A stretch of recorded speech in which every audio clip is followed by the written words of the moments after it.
Come into this place of peace and let our silence soothe your spirit. Come into this place of loss and let our memories build a monument. Come into this place of compassion that we might remember a great spirit which has passed and yet is with us still. Welcome to all of you. It's so good that you've come to honor the life of Konietzko. He was our teacher and our friend. He was our fellow committee member, our gadfly. He was our dancing partner, our father, and our agitator. Above all else, Kurt was our brother, and he would have us remember him so. And on July 29th, he died quietly at his home. This afternoon, we're going to grieve Kurt's death, and we'll celebrate his life, surely. And though our loss is great, and we must mourn, we'll not let the shadow of his death obscure the living person who touched so many of us, and in so many ways. When Kurt was confronted with a serious problem like a new medical diagnosis, he would often go quiet. And after a couple of days, he would return from wherever he had been in his own heart and invariably say, "Well, it's just batting practice. This is the pitch I've got coming." He believed that life throws all kinds of stuff at us, and it surely did him.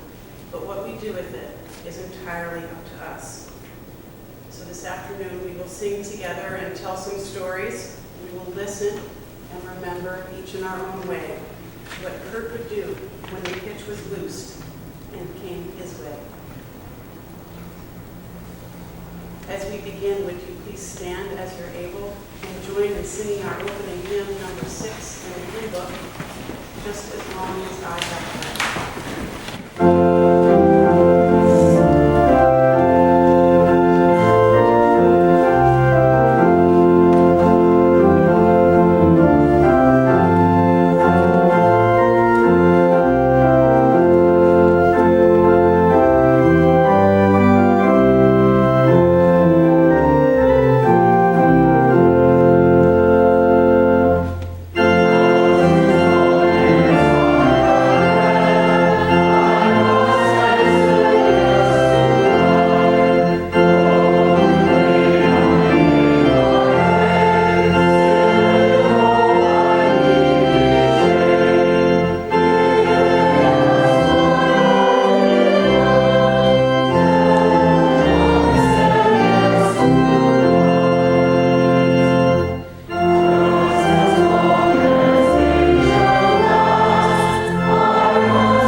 Less than a year before the Nazis invaded Poland and Czechoslovakia, A young Polish man booked passage on a ship sailing from northern Germany to New York.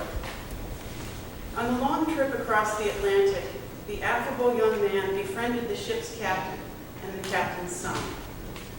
He turned down their offers to show him around New York when they arrived there, so eager was he to make his way to a little town in southwestern New Hampshire.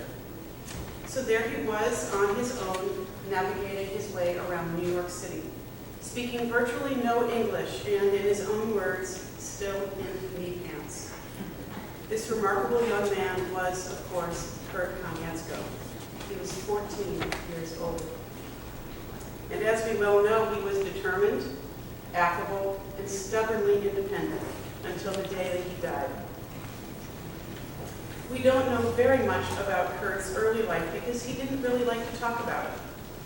We do know that he was born in Danzig, Poland in 1924, and that he moved with his brother and mother and stepfather to central Germany when he was about 11. We know that Kurt's mother, Anna, moved to the United States in 1935, and that she left her children behind with a relative. We know that Kurt and his brother Hermann witnessed firsthand the rise of the Nazi Party in Germany. We know that he was sometimes frightened and largely alone. Kurt did eventually find his way to Kiel, where his mother had moved, but it was not easy for him here, and he joined the Navy as soon as he could when he turned 18. I wonder very much what it was like for a German-speaking Pole to serve in the U.S. Navy at the height of World War II. I wonder what it was like for Kurt, a U.S. soldier, to visit the prisoner of war camp in Texas, where his brother Hermann, a German soldier, was imprisoned. Perhaps there is an answer in Kurt's lifelong commitment to working with incarcerated people. The first 15 years or so of his professional life were spent working in Pennsylvania's criminal justice system, first performing psychiatric evaluations of prisoners and then later working with the parole board. He returned to this work in his retirement, volunteering at the county prison here locally. Perhaps Kurt saw his brother in the faces of the incarcerated men and women he encountered there. Deb Konietzko says of her father that things didn't go in a linear fashion with him, with clear starts and stops. Things just bubbled up as he pursued his interests. And even in the linear idiom of a traditional resume, Kurt's professional life bubbles. The first time I met Kurt, about a week after I began serving here, he handed me his 7-page resume after barely introducing himself, which would have been remarkable enough had the resume not been in an 8-point, single-spaced font about this big, 7 pages. Kurt was justifiably proud of his professional career. In the 1960s, fed up with working for impersonal bureaucracies, Kurt began exploring the human potential movement, eventually training and working with many of the most influential psychologists of the day.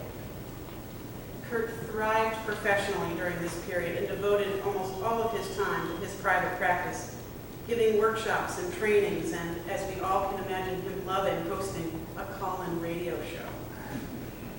Kurt's family life suffered, though, during this period, and he became divorced from his first wife and estranged from his young daughter. Kurt never quite recaptured the professional intensity of those years, but he was clear about the personal legacy of that heady time. Kurt was always interested in change, and if I can find one thread in the stories about him, this is what I find. He was always interested in change and how change happens. In those early years, he focused on how individuals can change the way we behave and think. He had tremendous faith in human potential and remained throughout his life a staunch humanist. In his later years, Kurt's focus shifted dramatically to social change, and this is the Kurt many of us in Keene know and love, the one who led this congregation's Social Action Committee, the Kurt who protested the Gulf War in Central Square on Saturday mornings, the one who felt free to use worship time for political announcements. If you don't speak up, Kurt once said, you might as well acquiesce. If you are silent, people will assume you agree if they do horrible things. If you don't object, what kind of world are you helping to create? This child of Nazi Germany knew what he was talking about. And even if Kurt sometimes seemed a little less interested in what other people were saying than people might have liked, he had earned his bluster and his political certainty. The direction of this country under the current administration flat out frightened him because he recognized something he had seen in his youth.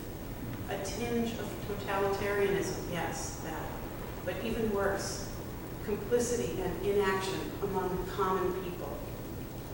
Kurt cared about this world way too much to let us, you and me, the people that he loved, stand by while another hegemonic world power emerged. Kurt was quoted in the Keene Sentinel a couple of years ago as saying, "I don't like stupidity or unreasoning authority." And I can absolutely hear him saying that, can't you? I can hear some laughs, so I think you must recognize that also. In the 2 years that I've been in this pulpit, Kurt sat in the front row right down here, and I never once saw him stand up for a hymn, despite the fact that everyone else in the room would always do so, everyone who could. And I'm not sure, really, if he was protesting stupidity or unreasoning authority, possibly both. But I bet good money that there was a principle at stake, and that by staying seated, he was protecting it. Above all else, Kurt followed his conscience, and he asked everyone else to do the same. He could be unforgiving when people let him down, but he knew better than most of us what the stakes are. For the prophetic clarity of his vision, for his faith in all of us, and for his lifelong witness to the power of human potential, we honor this extraordinary man.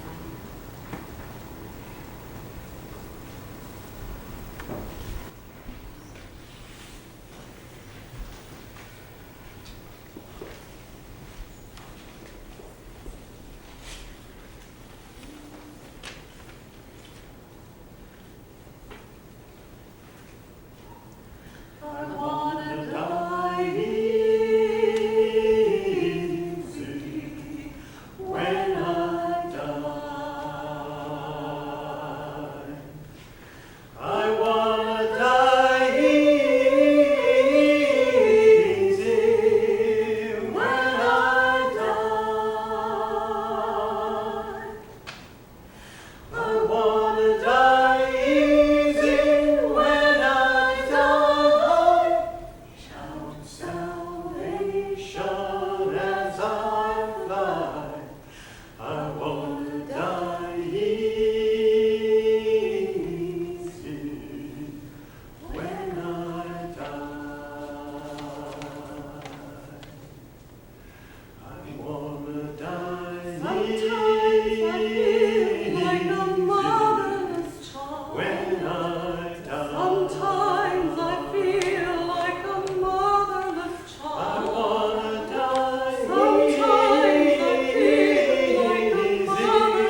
proud, glad to have been a friend of Kurt Konietzko.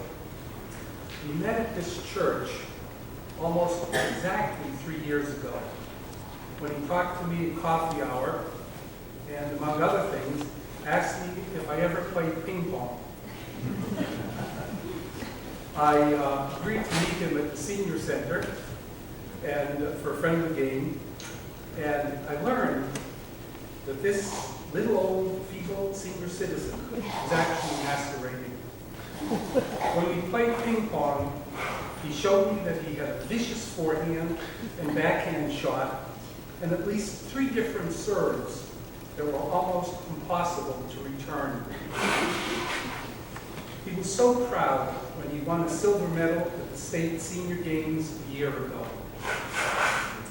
And as I got to know him over the next couple of years, I found out that he also disguised himself as a very senior citizen, someone who sort of shuffled along, but clear of eye and mind. If the truth be known, he was a troublemaker. His troublemaking consists of holding tenaciously to a worldview where every human being is equal and had certain inalienable rights, and that peace and justice should prevail. He was adamantly opposed to oppression, the use of power and violence to control others, and would gently confront others who held more rigid stereotypes and prejudices. He made trouble by pricking our consciences, explaining the background of events, and feeding us information from another point of view. And he bore witness to social injustice every week at the head of the square. Yes, he was a stalwart fighter for equal rights, justice for all, opposed to exploitation by the rich and powerful, and a teacher of speaking truth to power. And he was disguised as a gentle old man. When Kurt began to have a recurrence of the cancer and related problems, he showed me what it was to be an advocate for oneself and how to fight. I cannot tell you of his long, long history of serious medical problems requiring intense medical regimens, treatments, diet, adverse side effects, limiting activities, and pain. I witnessed him fight and struggle, and he gradually recovered again and again. Kurt had a very special relationship with his daughter, Deborah. He loved her very much and often told me how he looked forward to talking with her on the phone or anticipating one of her visits, how he missed her when she was in California, and how he appreciative he was of her overseeing his various medications and treatments. And his love for her was not because he was lonely or bored.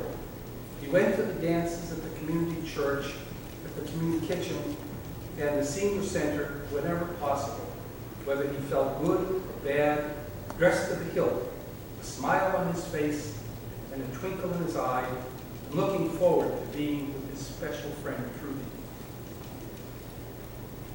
If you went to the last concert of the Swingle Singers, could you forget his version of Marie Elena that was so poignant and touching? Often in the middle of a ping pong game, he would sing a couple of verses of a song and do a few dance steps.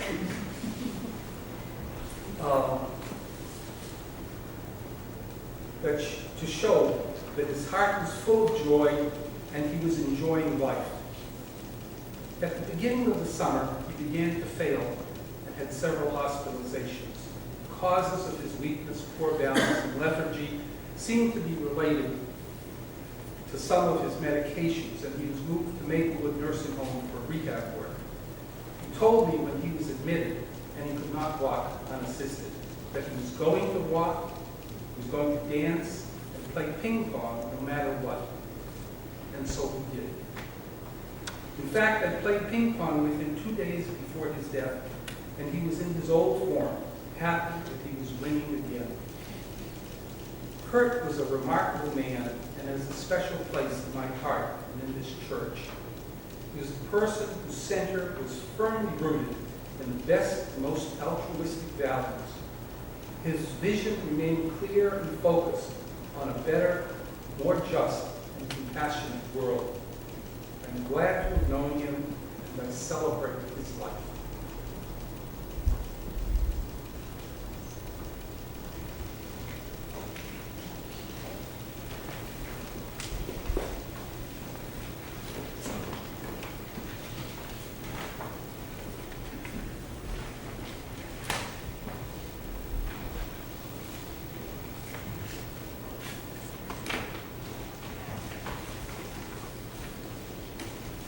Kurt would probably not want us to pray. He was one of the most stalwart humanists most of us will ever know. But he also had a Buddhist practice, and he was a student of Sufism. He was a theological iconoclast, a believer in humanity, and a seeker of truth wherever it might be found. And so for our meditation this morning, this afternoon, we're going to rest for a while on the words of Rumi, Sufi mystic poet, who Kurt liked. So I ask, would you please join me in silence? Kurt would approve of that for sure. You've gone to the secret world. Which way is it? You broke the cage and flew. You heard the drum that calls you home. You left this humiliating shelf, this disorienting desert where we're given wrong directions. What use now, a crown? You've become the sun. No need for a belt. You've slipped out of your waist. I have heard that near the end you were eyes looking at soul. No looking now. You live inside the soul. You are the strange autumn rose that led the winter wind in by withering. You are rain soaking everywhere from cloud to ground. No bother of talking. Flowing silence and sweet sleep beside the friend. Be silent together for a while.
you so much for coming. Thank you for sharing this moment and all the moments that you have with Kurt and with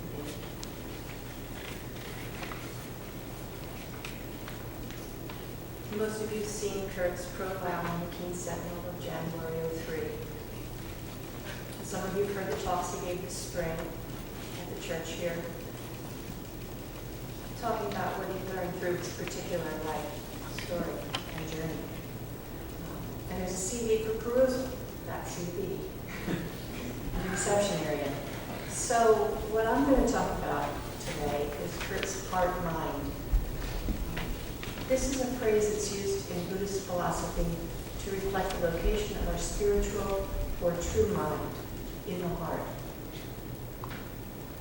This distinction is important because this mind is not just a byproduct or epiphenomenon of our physiologic and so easily conditioned brain.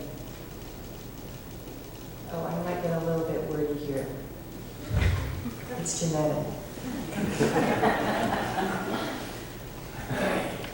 Oftentimes, Kurt appeared in his complexity to be a puzzle to those of his closest chosen relationships and to his extended birth family. He was never just what he appeared to be. There was always more, or perhaps something slightly different than we imagined. For instance, one might not readily identify him as a man of faith, but his faith was actually tremendous. It's just that his faith was in the potential of the human being.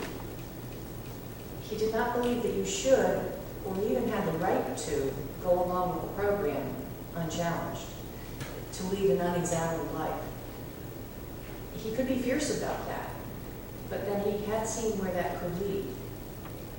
He struggled until the last weeks of his life to overcome the conditioning of his German upbringing in the Nazi era, his familial disruption in the lead-up to and reality of World War II, as well as the dominant American society from the 40s onward. His early life had made it impossible for him to miss the suffering people unnecessarily cause each other and themselves. And he wanted it to stop. But he could appear lacking in empathy.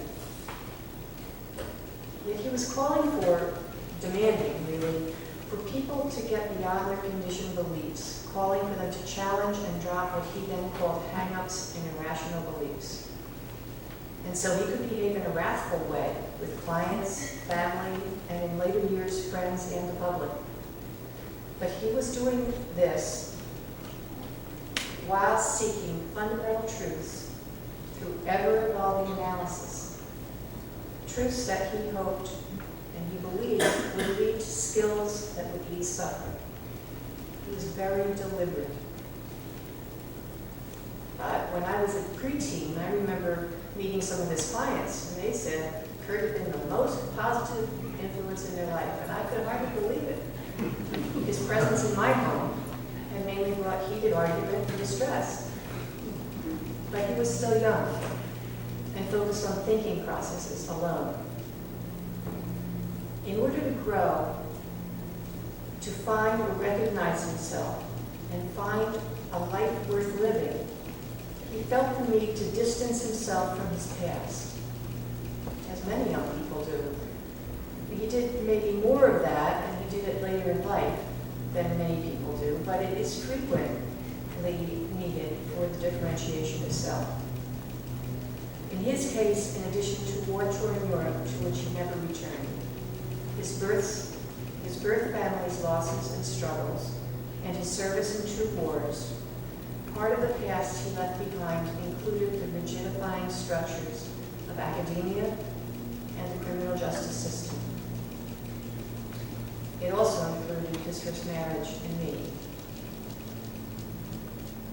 But while appearing to some to be dropping out of the mainstream and his responsibilities, he really dropped in, fully engaging in his deep self and becoming a leader in the human potential movement in order to grow his own self, to fully differentiate into who he was to become. And it was during this time that we began to connect as individuals. He was 55 and I was 27. His intellectual search for a community of like-minded individuals with whom to work together in this effort led him to work with the Ethical Society of Philadelphia and the Humanist Association, where he became a counselor, which is the ministerial equivalent. Another seeming contrast. Committed to service, he did a lot of work that others might have shied away from. He spent a number of years working with the incarcerated and paroled, those who had emotional difficulties and needed self-management skills, as he would call it. Then he and his second wife, Myrna, housed schizophrenics and others not quite requiring hospitalization in their own home, while additionally supervising other clients who needed high-contact support but could live in apartments they managed in the community in downtown Philadelphia. He was always on call in those Philadelphia years. His business was called Self-Management for Successful Living. But he felt most at home in the small town of Keene, where he first landed, emigrating in September of 1938, and it was here that he later founded KUC, this church, willing to accept his determined and optimistic view that we can make this world a better place if we do the work. That is, by unencumbering ourselves from our negative conditioning, letting go of coping strategies that are no longer useful, and working diligently, relentlessly, to create what we envision. He largely succeeded in finding a way to live his vision. Then, through many hard times, after concurrently losing his health, his business, and his second marriage, he increasingly found ways to connect with people through compassion. And in his last years here in Keene, his language softened, and with Trudy and I, his daily witnesses, if only by phone at times, he became more gentle and quite understanding and compassionate in his daily life. Now, certainly as his daughter, I could criticize him, because I did see the man when he was not yet grown. In earlier times of this life, when Kurt certainly could be said to be uniformly pushy, aggressively opinionated, argumentative, and unyieldingly stubborn, then lacking the strength of heart that was needed to develop personal empathy on the same scale as great empathy for humanity as a whole, then relying only on intellectual analysis and confrontation. But I had the privilege to watch him over the past 25 years and to know him now, after he had consciously grown himself to be who he continued to become. His journey may not have been completed as he announced this spring, but his resolution was strong and his accomplishments considerable, and I'm proud. He was very sensitive to the suffering of humanity, which he saw with the clarity of a Zen Buddhist and ever increasingly the heart of an ecstatic Sufi, both of which traditions he spent years practicing. I felt his ways and work important enough to give much of the last 3 years to him. And I felt the person he had become was of such quality that I did so without question or regret. I do regret, though, that I may be the only person who was able to let go of all that difficult time in the past. And regardless of it, ambivalently, fully love him and admire him for his determined journey. We were able to do this, I think, because we both put into action letting the little things go and assumed the good intentions of each other. We paid attention, recognized fear or ill health in each other. We realized that our relationship was more important than sustaining tension over whatever the issue was. And then, using centuries-old practices, settling in a loving state, it was possible to open to the real possibilities of the moment, open with the glance of love, the heart-mind of compassion, the balance of non-attachment to a specific route, to a specific, expected outcome. One might say to act by thinking through the heart. My personal experience is that our spirit, our true selves, can be seen through shadows cast by our both adaptive and maladaptive personalities. I invite you to look and to recall Kurt's remarkable and at sometimes inspiring spirit, and to let it live on in you. He would want to pass his torch to people such as you. In the end, it's not his name getting passed on that matters. In our case, on the end of the line. It's how he affected those who chose to carry on, living their ethical commitments. And this is what creates what can become a living memorial. And this is what he would care about.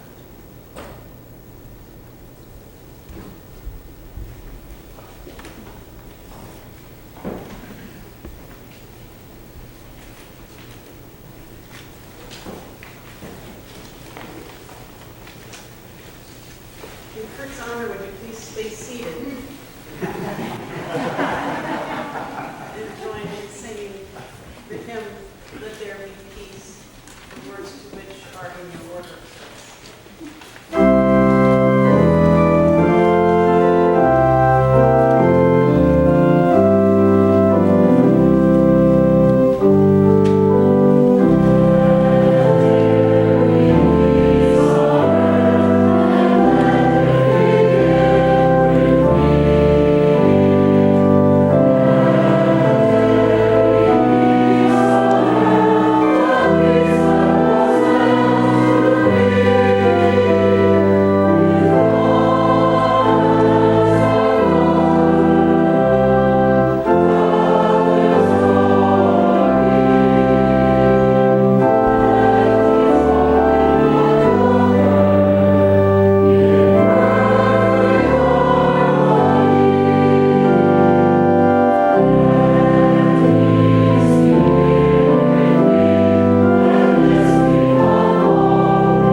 Amen.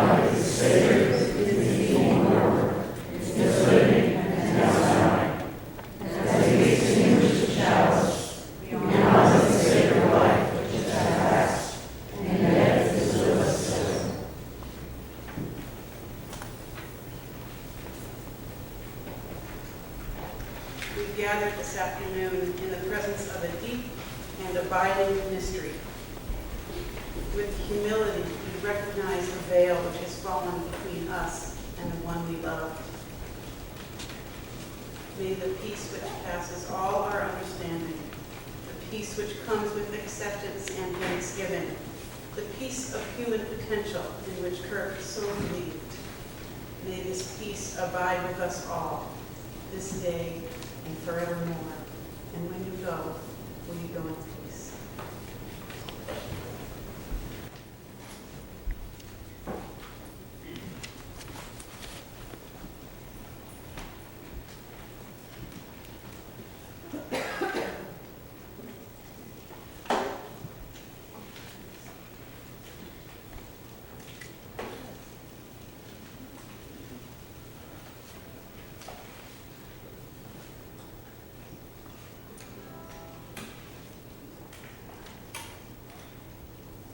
Kirk didn't always do exactly what he was told.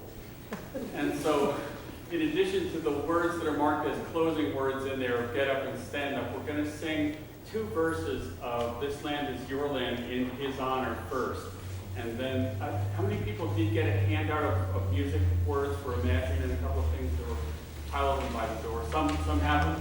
So the first and last verse for This Land Is Your Land, just in case your voices are in need of some exercise.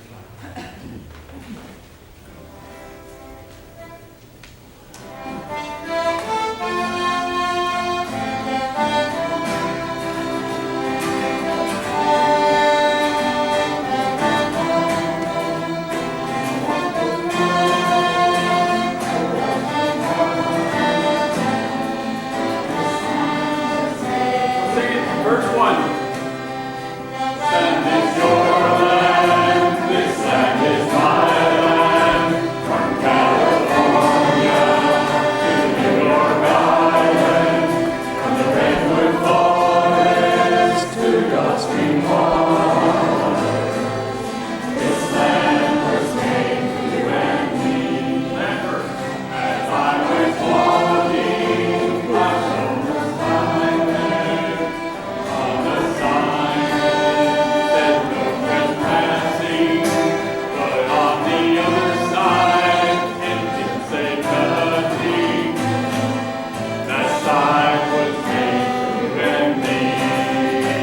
This land is your land, this land is my land.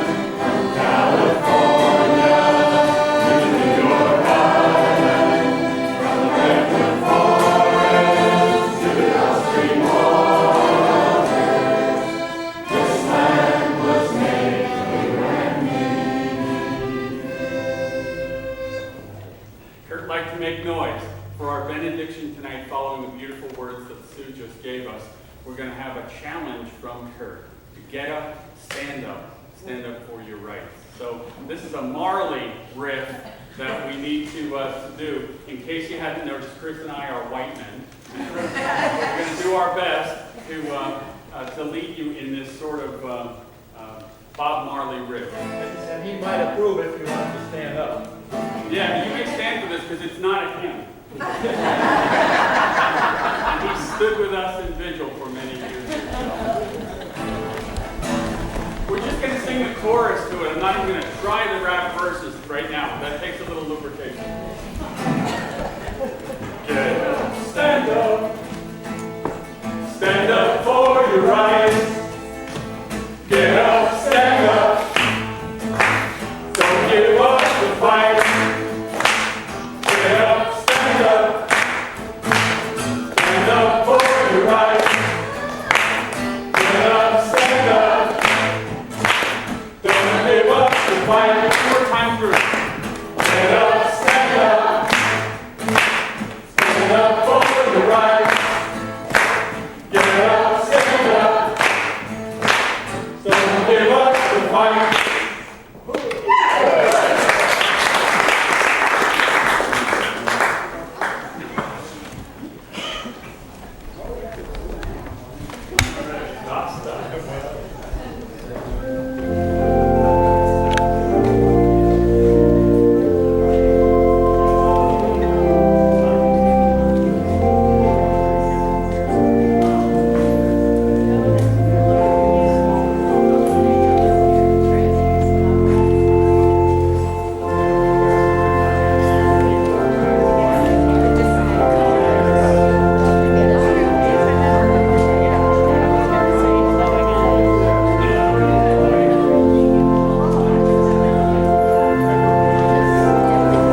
I mean, look at this.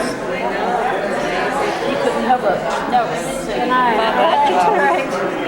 have friends that spend them in the farm. They're like the bottom of it. Why don't you have got like my detail like this? She's going.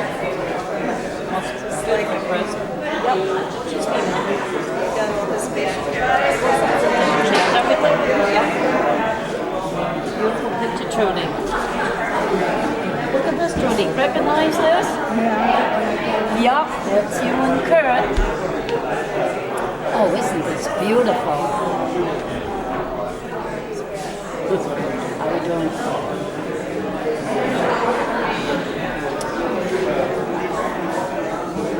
Just beautiful. Look at this. Look at common reaction.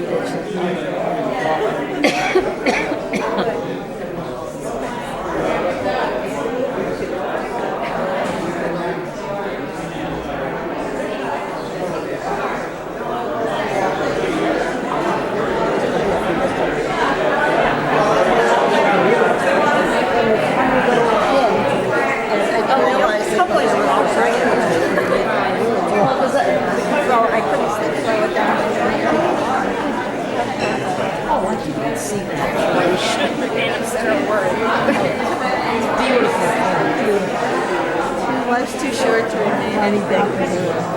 I'm going to did it. Nice picture.